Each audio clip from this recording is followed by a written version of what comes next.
When trying to decide whether or not a fossil species is human, we can gain some insight by looking at evidence of social behaviors.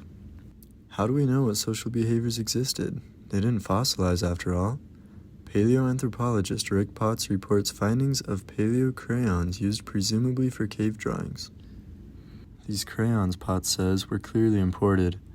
They'd formed in a briny lake, but the closest body of water that fit that description was some 18 miles away. That was much farther than most inhabitants likely would have traveled on a regular basis given the uneven terrain. So what's going on? The pigments, Potts and his co-authors now believe, were part of a prehistoric trade network, one that existed 100,000 years earlier than scientists previously thought.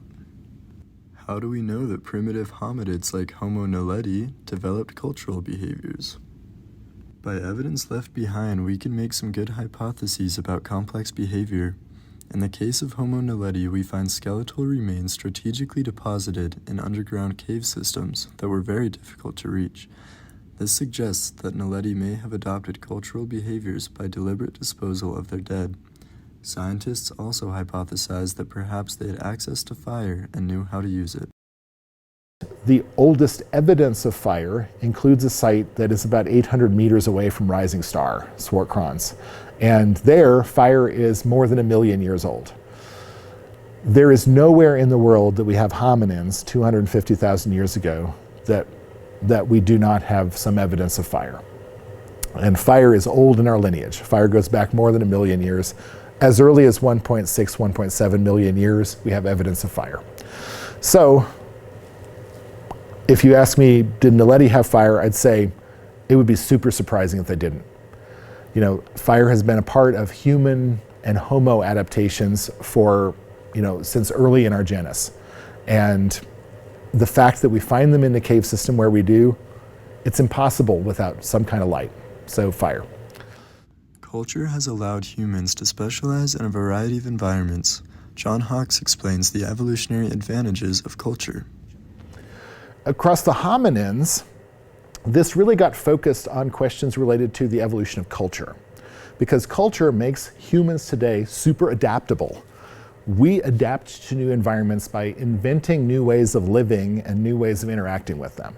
If we want to live in a cold place and we say, hey, there's a great open habitat, but it's cold there, we can do that if we can invent clothing, if we can invent control of fire, if we can build structures, right? We use culture to interact with our environments.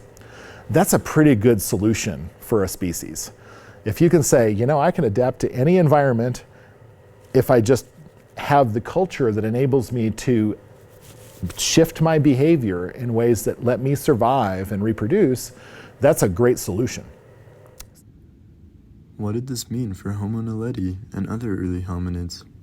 Technological innovation, social exchange networks, and early symbolic communication would have helped early humans survive and obtain the resources they needed despite unpredictable conditions, the scientists say.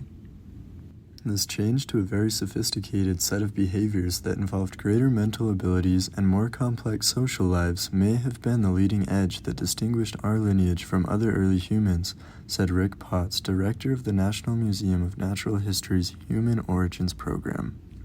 This evidence suggests that certain social behaviors typical of humans, such as trading and mortuary practice, were also present in our primitive ancestors and developed over time.